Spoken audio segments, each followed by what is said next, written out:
Hello student, स्वागत है आप सभी को अपने परिवार यूडी रोजगार में।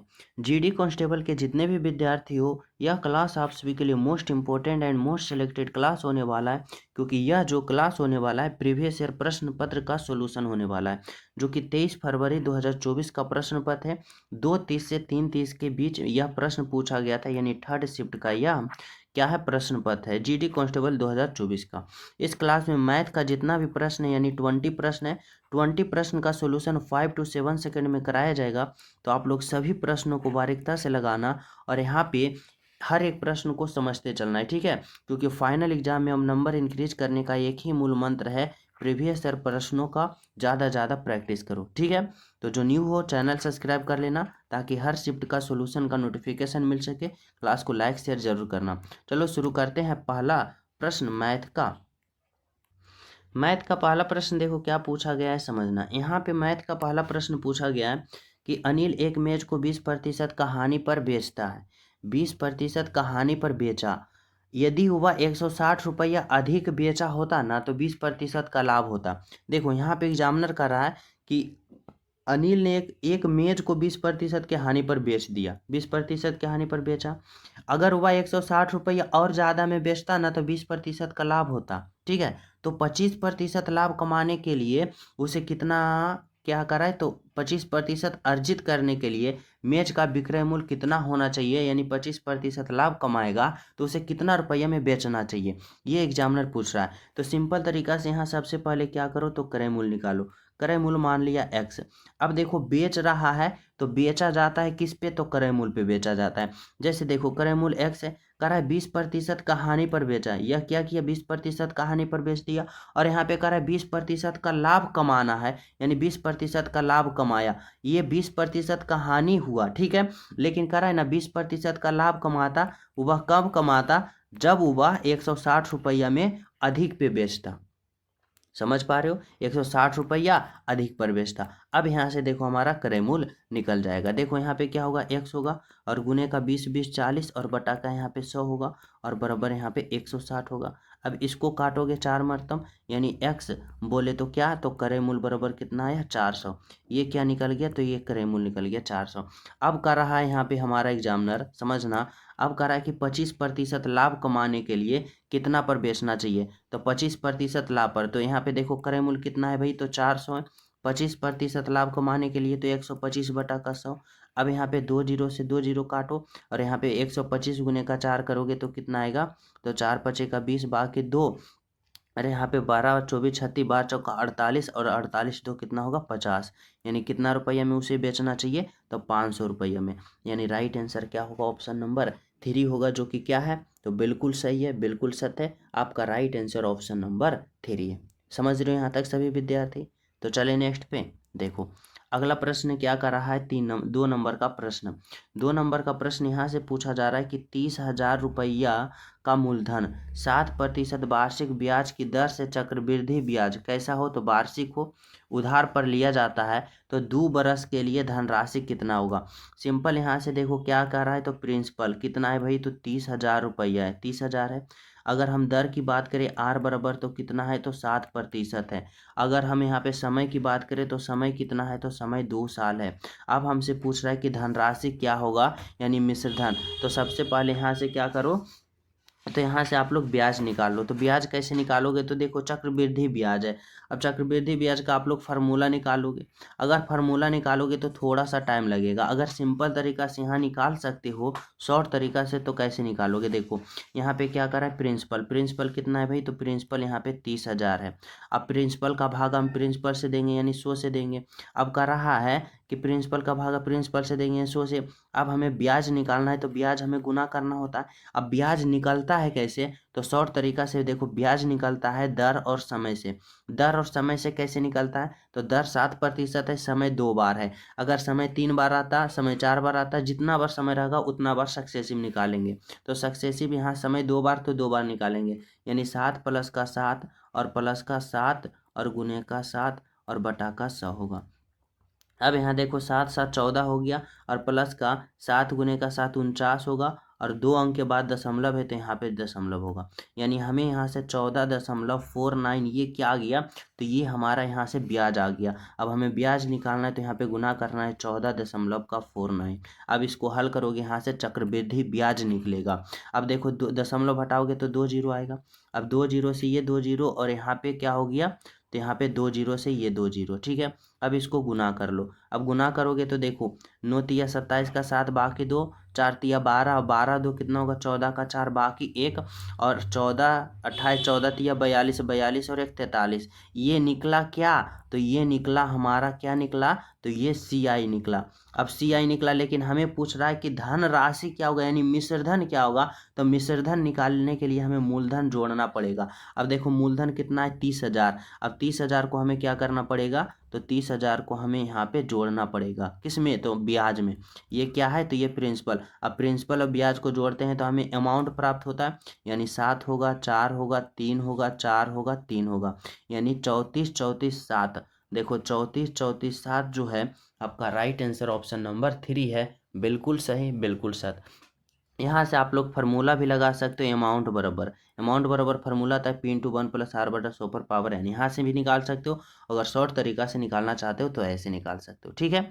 बिल्कुल। अगला प्रश्न समझना क्या कर रहा है, तो 3 नंबर का प्रश्न समझना। यहाँ से आपका एग्जामिनर पूछना चाहता है कि एक वस्तु का अंकित मूल्य इतना है, ठीक है, लेकिन दुकानदार ने उस वस्तु पर 18% और 20% का 2 छूट दिया, तो वस्तु का क्या कर रहा है, तो वस्तु का किस मूल्य पर बेचा होगा, यानी विक्रय मूल्य। तो यानी सिंपल तरीका से समझना, अंकित मूल्य कितना है, तो 4,800 रुपया। क्या किया, 18% का छूट दिया, यानी 82/100, यानी 82 रुपये में बेचा होगा।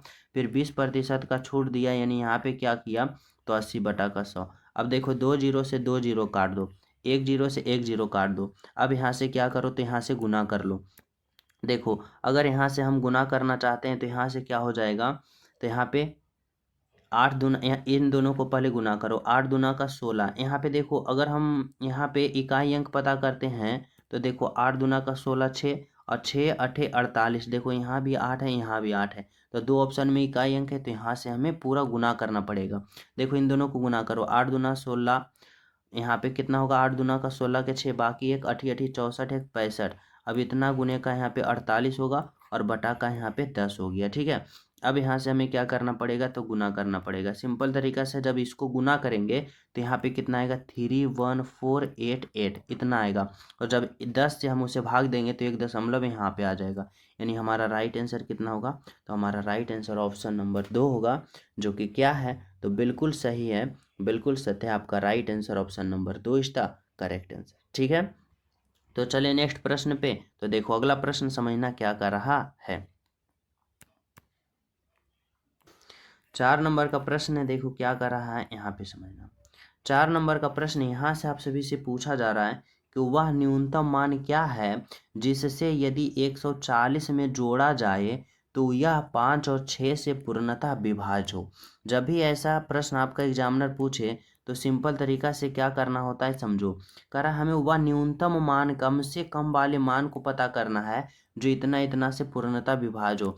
तो देखो यहाँ पे आप लोग सिंपल तरीका से ऑप्शन में भी रख के जोड़ सकते हो कि सबसे न्यूनतम मान 10 है तो इसमें 10 जोड़ो, 10 जोड़ो उसके बाद भाग दो, ठीक है। अगर इस तरह से नहीं समझना चाहते हो, थ्योरी बेस समझना चाहते हो, तो देखो सबसे पहले क्या करो, तो 5 और 6 को एलसीएम ले लो। क्या ले लो, एलसीएम। अगर 5 और 6 का एलसीएम लेंगे तो कितना आएगा, 30 आएगा। 30 आया। अब 30 में हमें कितना गुना करें ताकि 140 के आसपास पहुंच जाए, तो देखो अगर हम गुना करते हैं 4 तो 30 चक्का 20 से नहीं, यानी हमें क्या हो गया, कम हो गया। अगर हम गुना का 5 करते हैं तो 30 पचे का 150, यानी 150, यानी 150 पे आ गए। अब देखो 150 जो है वह 5 से भी विभाजित हो रहा है, 6 से भी विभाजित हो रहा है। अगर हमें क्या करना है, तो इस 140 को 150 लाना है तो इसमें हमें क्या करना पड़ेगा, 10 जोड़ना पड़ेगा, यानी सबसे न्यूनतम मान क्या है, तो ऑप्शन नंबर 4 है, यानी 10 है आपका राइट आंसर, ठीक है। चले नेक्स्ट पे। देखो अब सभी प्रिय स्टूडेंट क्लास को लाइक कर देना, जो न्यू हो चैनल सब्सक्राइब करके बेल आइकन प्रेस कर देना ताकि हर शिफ्ट का सोल्यूशन आप सभी को मिल सके। 5 नंबर का प्रश्न देखो क्या कर रहा है, समझना। कर रहा है P/Q बराबर 6 5 है, QR बराबर इतना है तो इतना का मान क्या होगा। सबसे पहले देखो क्या दे रखा है, पी और क्यू कितना है भाई, तो पी और क्यू 6 और 5 है, ठीक है। आगे क्या कर रहा है, क्यू और आर, क्यू आर कितना है भाई, तो क्यू आर 3 और 4 है। अगर हम यहाँ से पी क्यू आर निकालना चाहते हैं, पी क्यू आर निकालना चाहते हैं, तो इसका रेशियो कैसे निकालेंगे, तो सिंपल तरीका, यहाँ पे देखो क्यू और यहाँ पे क्यू, क्यू का मान यहाँ पे 5 है, क्यू का मान यहाँ पे 3 है, लेकिन यहाँ पे देखो क्यू का मान 5 और 3 दोनों अलग अलग है, होना चाहिए सेम, तो इसके लिए इसमें 3 गुना कर दो और इसमें गुना का 5 कर दो, ठीक है। अगर इसमें गुना का 3 की हो तो इसमें भी गुना का 3 करोगे, और इसमें 5 की हो तो इसमें भी 5 करोगे। अब यहाँ से पी क्यू आर निकल जाएगा, 6 तिया 18 और 5 तिया का 15, और यहाँ पे आर का मान क्या होगा, 4 पचे का 20 होगा, ठीक है। अब यहाँ से क्या कर रहा है भाई, तो यहाँ से देखो क्यू और पी प्लस आर, क्यू का बोल रहा है तो क्यू का देखो यहाँ पे कितना है, तो क्यू का 15 है, अब पी प्लस आर यानी पी और आर, पी और आर को जोड़ेंगे तो 20 और 18 कितना आएगा, तो 20 और 18 यहाँ से आ जाएगा 38, यानी 15:38, 15:38 यानी 15:38, ऑप्शन नंबर 2 होगा आपका राइट आंसर, ठीक है। ऑप्शन नंबर 2 इसका करेक्ट आंसर। तो चलिए नेक्स्ट प्रश्न पे देखो, 6 नंबर का प्रश्न समझना क्या कर रहा है। यहाँ पे आपसे भी एग्जामिनर पूछना चाहता है कि रोहित समान दूरी की 4 यात्रा करता है, ठीक है। पहली यात्रा में उसकी चाल 400 किलोमीटर पर घंटा थी, और प्रत्येक अगली यात्रा में उसकी चाल पिछली यात्रा की चाल से आधी थी। इस 4 यात्राओं में रोहित का औसत चाल कितना होगा। सिंपल तरीका से हमें क्या करा है, रोहित का औसत चाल। अब कैसे निकालेंगे, तो देखो यहाँ पे करा है ना, समझना कि 4 दूरी, और 4 दूरी जो है ना वह बराबर बराबर है। अब यहाँ पे एग्जामिनर और भी एक बात बोल रहा है कि पहली यात्रा 400 किलोमीटर किया, लेकिन जैसे जैसे वह आगे बढ़ रहा है ना, उसकी चाल आधा हो रहा है, यानी 400 से आधा 200 हो जाएगा, फिर 100 किलोमीटर हो जाएगा, 50 होगा। अब हमारा एग्जामिनर क्या पूछ रहा है, अब पूछ रहा है रोहित का औसत चाल कितना होगा, रोहित का औसत चाल बताना है। अब औसत चाल निकालने से पहले हमें समय निकालना पड़ेगा। अब समय निकालने से पहले देखो, अगर हम दूरी बराबर हम कितना मान लेते हैं, तो दूरी बराबर हम 100 किलोमीटर माना, ठीक है। अब दूरी बराबर 100 किलोमीटर माना, अब समय बराबर क्या होगा भाई, तो समय बराबर होता है दूरी बटा चाल, दूरी कितना है तो 100, और पहला चाल था 400, उसी प्रकार होगा दूरी 100 और दूसरा चाल होगा 200, फिर यहाँ पे क्या होगा भाई, दूरी 100 होगा और तीसरा चाल क्या होगा, 100 होगा, फिर आगे क्या है, तो दूरी 50 है, और यहाँ पे चौथा दूरी कितना है भाई, तो यहाँ पे दूरी 100 है और चौथा चाल कितना होगा, तो 50 होगा। अब इसको हल कर लो सिंपल तरीका से, यहाँ पे इस तरह से कर सकते हो, 2 जीरो से 2 जीरो, 2 जीरो से 2 जीरो, यहाँ से 1 आया, यहाँ से 2, 1 जीरो से 1 जीरो, यहाँ से 2 आया, ठीक है। अब यहाँ पे बचा 1/4 बचा, फिर प्लस का 1/2 बचा, यहाँ पे 1 का 1 बचा, और यहाँ पे 2 का 1 बचा। अगर इसका एलसीएम लेना चाहते हैं तो एलसीएम आएगा 4 आएगा, ठीक है। अब यहाँ पे देखो 1 आया, प्लस के यहाँ पे 2 दूना का 4, तो यहाँ पे 2 आएगा, ठीक है। अब यहाँ पे क्या आएगा, तो यहाँ पे 4 आएगा और यहाँ पे 8 आएगा। अब इसको जोड़ दो तो देखो 3 और 4 7, और 7 और 8 कितना होगा भाई, 15, और 15/4 ये क्या आया, तो 15/4 घंटा, यानी समय हमारा निकल गया। अब हमें क्या करना है, तो यहाँ से हमारा एग्जामिनर क्या पूछ रहा है, औसत चाल। अब औसत चाल बराबर क्या होता है भाई, तो औसत चाल बराबर होता है कुल दूरी। अब कुल दूरी देखो कैसे निकालेंगे, तो एक वाले भाग का 100 किलोमीटर, और ऐसे ऐसे 4 भाग है, तो 4 गुना हो जाएगा, यानी कुल दूरी कितना हो गया, तो 400 हो गया, कुल दूरी बराबर 400। अब बटा अगर हम बात करते हैं समय, समय हमें कितना मिल रहा है, तो समय हमें 15/4 घंटा मिल रहा है। अब इसको हल करेंगे तो कैसे होगा, तो यहाँ पे देखो 400 हो गया, और यहाँ पे गुना का 4/15 हो जाएगा। अब इसको आप लोग क्या करो, तो इसको काट दो, कैसे काटोगे, तो सिंपल तरीका से देखो, अगर इसको हम 5 से काटते हैं तो 5 तिया का 15, और 5 से काटते हैं तो कितना आएगा, 5 या ठीक है 40 और 0 ठीक आ गया। अब यहाँ से गुना करो, 8 गुने का 4 80 गुने का 4 8 चौका 32 और बटा का 3, यानी कितना लगेगा, तो 320/3 किलोमीटर पर आवर, जो इसका चाल होगा, ऑप्शन नंबर यहाँ पे 3 होगा आपका राइट आंसर, ठीक है। Option number 3 is the correct answer. तो चले नेक्स्ट प्रश्न पे देखो, अगला प्रश्न समझना क्या कर रहा है 7 नंबर का, और सभी क्लास को लाइक शेयर करते चलना है, न्यू हो चैनल सब्सक्राइब कर लेना, ठीक है। 7 नंबर का प्रश्न समझना कर रहा है, दो संख्याओं का महत्तम समवर्तक 14 है, ठीक है, महासा 14 है, और उसका लघुत्तम समवर्तक कितना है, पहली संख्या इतना है तो दूसरी संख्या क्या होगा, तो इसका फार्मूला होता है, क्या होता है, तो LCM और गुने का HCF, ठीक है, और बराबर होता है पहली संख्या और गुने का दूसरी संख्या। यहाँ पे क्या कर रहा है भाई, तो महत्तम समवर्तक लघुत्तम समवर्तक, यानी लघुत्तम समवर्तक कितना है 490 है और महत्तम समवर्तक 14 है, और यहाँ पे पहली संख्या 70 है, तो हमें क्या कर रहा है, दूसरी संख्या पता करना है। अब दूसरी संख्या बराबर क्या होगा, तो यहाँ पे 490 गुने का 14 और बटा का 70 होगा। अब यहाँ से क्या करो, तो इसको हल कर लो। देखो 1 0 से 1 0 काटोगे, 7 दूना का 14, यानी हमें दूसरी संख्या बराबर कितना निकल जाएगा भाई, तो यहाँ पे 9 दूना 18 का 8, बाकी एक 4 दूना 8 1 9, 98। 98 बोले तो ऑप्शन नंबर 4 होगा आपका यहाँ से राइट आंसर, बिल्कुल सही आंसर, ठीक है। तो चले नेक्स्ट प्रश्नों पे हम सब। तो देखो यहाँ पे समझना, अगला प्रश्न क्या कर रहा है 8 नंबर का। यहाँ पे कह रहा है कि 90 परिणामों का औसत 38 है। यदि प्रत्येक परिणामों से 4 घटा दिया जाए तो परिणामों का नया औसत क्या होगा। यहाँ पे देखो समझने वाली बात ये है, कह रहा है ना कि 90 परिणामों का औसत कितना है भाई, तो 38 है। अब हमें कह रहा है ना कि 4 परिणाम घटा दिया जाता है। हमारी बातों को समझना, अगर परिणाम में जितना जोड़ेगा या जितना घटाएगा उतना ही उसका औसत में जुटेगा और उतना ही उसका औसत में घटेगा। अब यहाँ पे हमारा एग्जामिनर कर रहा है कि परिणाम में क्या कर रहा है, 90 4 घटा रहा है। अब परिणाम में 4 घटाएगा तो उसका औसत 38 है, तो 38 में भी 4 घटेगा। अब 38 में 4 घटेगा तो नया औसत उसका क्या होगा, 36 होगा, सॉरी 34 होगा। कितना होगा भाई, तो यहाँ पे 34 होगा, और 34 जो होगा वह आपका राइट आंसर होगा, ऑप्शन नंबर 4 है, बिल्कुल करेक्ट, बिल्कुल सही, ठीक है। Option number 4 is the right answer. तो चले नेक्स्ट पे। अगला प्रश्न समझना, 9 नंबर का प्रश्न क्या कर रहा है। 9 नंबर का प्रश्न कर रहा है इतना इतना इतना का मान क्या होगा।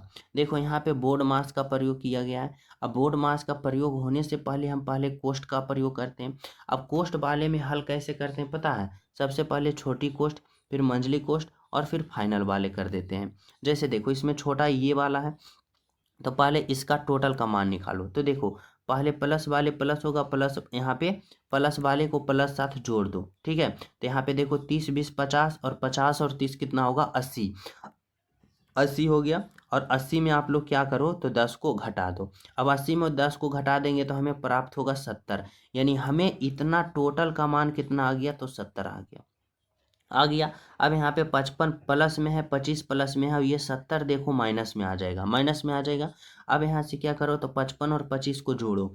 अब 55 और 25 को जोड़ेंगे तो यहाँ से कितना होगा, 5 5 10 और 5 2 7 1 8, 80। अब 80 में यहाँ पे क्या है, तो ये 70, 70 को घटा देंगे। अब 80 में 70 को घटाएंगे हमें 10 प्राप्त होगा, यानी इतना टोटल का मान हमें कितना आ रहा है, तो हमें टोटल का मान 10 आ रहा है। अब इतना का मान निकालेंगे। यहाँ पे देखो कितना है, यहाँ पे 58 है, माइनस का यहाँ पे क्या है 25 है, यहाँ पे भाग का 5 है, और प्लस का यहाँ पे 10 है, ठीक है।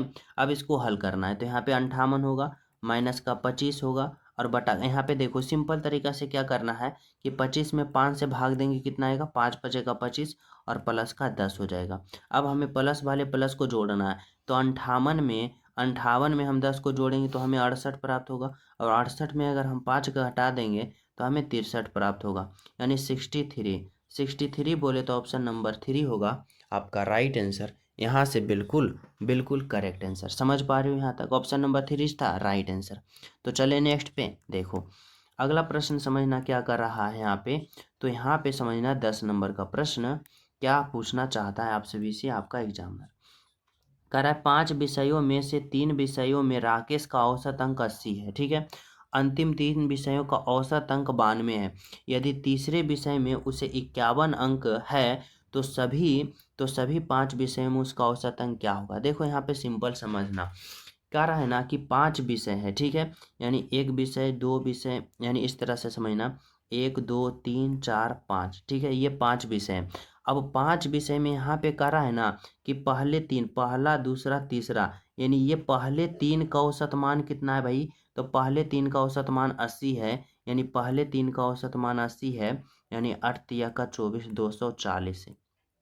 ठीक है, समझ पा रहे हो। अब आगे कह रहा है ना कि अंतिम 3 विषय का औसत मान 92 है। अब अंतिम 3 विषय बोल रहा है, यानी 1 2 3, अंतिम से ये तीनों विषय का मान कितना है, तो अंतिम से ये तीनों विषय का मान औसत कितना है, तो औसत कितना है, तो 92 है, यानी 92 होगा, गुना का 92। अब 3 दूना का 6 और नौतिया का 27, यानी यहाँ से पहले वाले के 3 का औसत मान कितना है, 240, और अंतिम वाले के कितना है, तो अंतिम वाले के 270 है। ठीक है। अब कह रहा है यदि तीसरे विषय में औसत अंक 51 है, यानी तीसरे विषय कौन है, ये वाला, और इसका क्या है, 51 है। अब कह रहा है कि पांचों विषय का औसत क्या होगा। अब सिंपल तरीका से समझना हमारी बातों को, यहाँ तो डिटेल से समझा दिया। अब हमें अगर पांचों विषय को निकालना है तो देखो, ये पहले 3 का है 240, और अंतिम 3 का है 276, और ये तीसरा का है। अगर ये दोनों को हम जोड़ दें और इसको घटा दें तो हमारा पांचों विषय का औसत निकल जाएगा ना, निकलेगा ना। तो बिल्कुल कैसे निकलेगा, तो यहाँ से क्या करेंगे, तो 240 और प्लस का 276 को जोड़ेंगे, और फिर क्या करेंगे, तो तीसरे वाले को हम घटा देंगे, यानी 51 को घटा देंगे। यहाँ पे देखो 6 आएगा, 7 4 11, बाकी 1 2 2 4 1 5, इतना और इतना में हमें क्या करना है, 51 घटा देंगे। अब 51 घटा देंगे तो यहाँ पे 5 आएगा, और एक यहाँ पे 11, 11 में से 5 जाएगा, यहाँ पे 6 आएगा, और यहाँ पे 4 आया, यानी इतना का मान कितना आया, तो 5 विषयों का मान कितना आया, इतना। अगर 5 विषयों का हमें औसत बताना है, यानी टोटल का औसत बताना है, तो यहाँ पे विषय कितना है, 5, यानी हमें इसमें 5 से भाग देना है। अब 5 से भाग देंगे तो 5 या ठीक का 40 होगा, और यहाँ सॉरी 5 नमा का हमें क्या होगा, 45 होगा, और यहाँ पे क्या होगा, 5 तिया का 15, यानी टोटल का औसत मान कितना आया, तो यहाँ पे 93 आया। ऑप्शन नंबर 4 होगा आपका राइट आंसर, बिल्कुल सही आंसर। यहाँ तक सभी विद्यार्थी समझ रहे हो, इतना डिटेल से बता रहे हैं, किसी को कोई प्रॉब्लम नहीं हो रहा है, तो चले नेक्स्ट पे। देखो अगला प्रश्न आप लोग समझना क्या कर रहा है, और सभी विद्यार्थी क्लास को लाइक शेयर सब्सक्राइब करते चलना है। ठीक है। देखो यहाँ पे समझना 11 नंबर का प्रश्न। 11 नंबर का प्रश्न करा है, एक वस्तु का अंकित मूल्य 1850 है।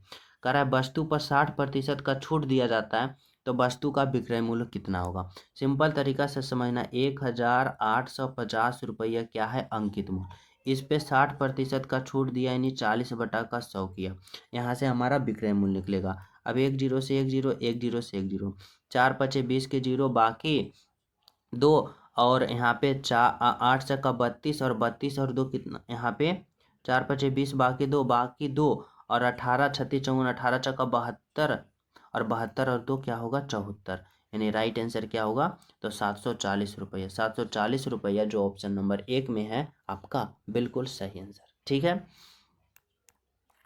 अगला प्रश्न देखना समझना क्या करा है भाई, 12 नंबर का प्रश्न। 12 नंबर का प्रश्न यहाँ से पूछा जा रहा है, यदि किसी संख्या के 25% में से 75 घटा दिया जाए तो परिणाम इतना आता है, तो उस संख्या का मान क्या होगा। सिंपल तरीका से जैसे जैसे करा है वैसे वैसे करना है। करा है किसी संख्या, कोई संख्या x माना, किसी संख्या के 25%, यानी 25/100, किसी संख्या के 25% में 75 घटा दिया, यानी इसमें 75 घटा दिया, परिणाम कितना प्राप्त होगा, 1225। अब क्या करो, तो इसको हल कर दो। कैसे करोगे समझना, 25 चौका 100, यानी यहाँ पे क्या आ गया, तो यहाँ पे आ गया x/4 और माइनस का 75 और बराबर का 1225। अब x/4 होगा, और बराबर यहाँ पे क्या हो जाएगा, ये उधर जाएगा प्लस में हो जाएगा, यानी 1225 और प्लस का 75। ठीक है।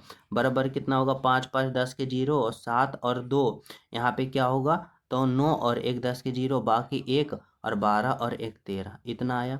अब x बराबर क्या हो जाएगा, तो x बराबर देखो ये भाग में है तो इधर जाके गुना में हो जाएगा, यानी यहाँ पे क्या हो जाएगा, 1300 और गुने का 4, 13 चका 5200। 5200 बोले तो ऑप्शन नंबर 2 होगा आपका, यहाँ पे क्या होगा, तो राइट आंसर होगा, बिल्कुल बिल्कुल सही आंसर होगा। समझ पा रहे हो। तो चले हम सब नेक्स्ट प्रश्न पे। तो देखो अगला प्रश्न समझना क्या कर रहा है, 13 नंबर का प्रश्न।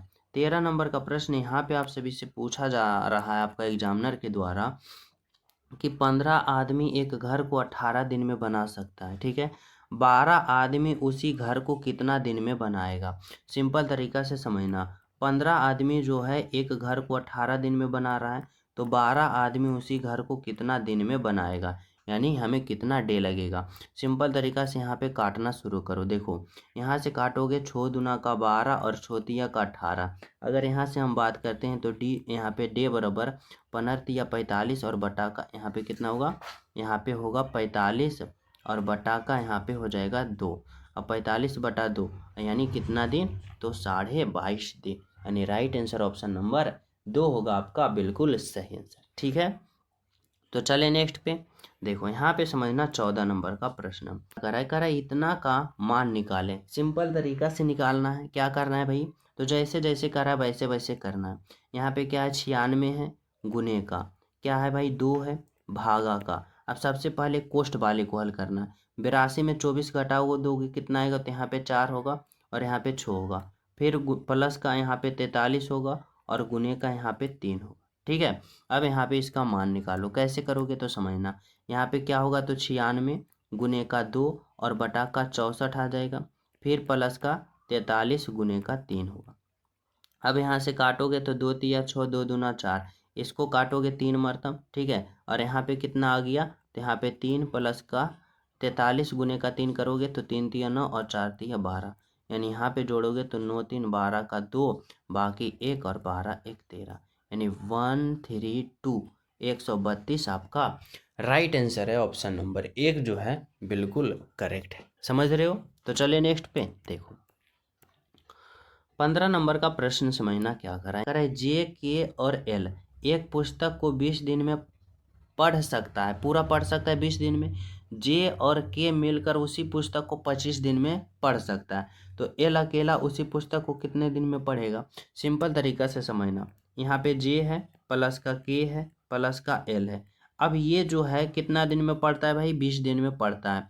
आगे कह रहा है जे और के, जे और के जो है वह कितना दिन में पढ़ता है, तो 25 दिन में पढ़ता है। तो एल अकेला जो उस पुस्तक को कितना दिन में पढ़ेगा। सिंपल तरीका से समझना, यहाँ पे सबसे पहले क्या करेंगे तो इन दोनों को हम एलसीएम लेंगे। अब 20 और 25 का एलसीएम लेंगे तो हमें कितना आएगा, तो यहाँ पे 100 आएगा। ठीक है, अब देखो यहाँ पे 100 आया।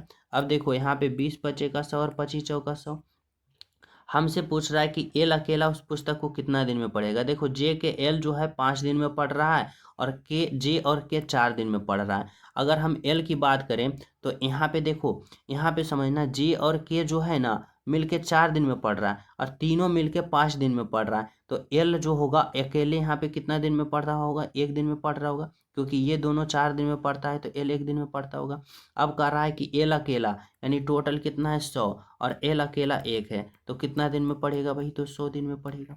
यानी 100 दिन में, यानी ऑप्शन नंबर क्या होगा, तो ऑप्शन नंबर 3 होगा आपका राइट आंसर। यहाँ से बिल्कुल करेक्ट आंसर। ठीक है, तो चलिए नेक्स्ट प्रश्न पे। तो देखो अगला प्रश्न आप लोग समझना क्या कर रहा है, तो 16 नंबर का प्रश्न।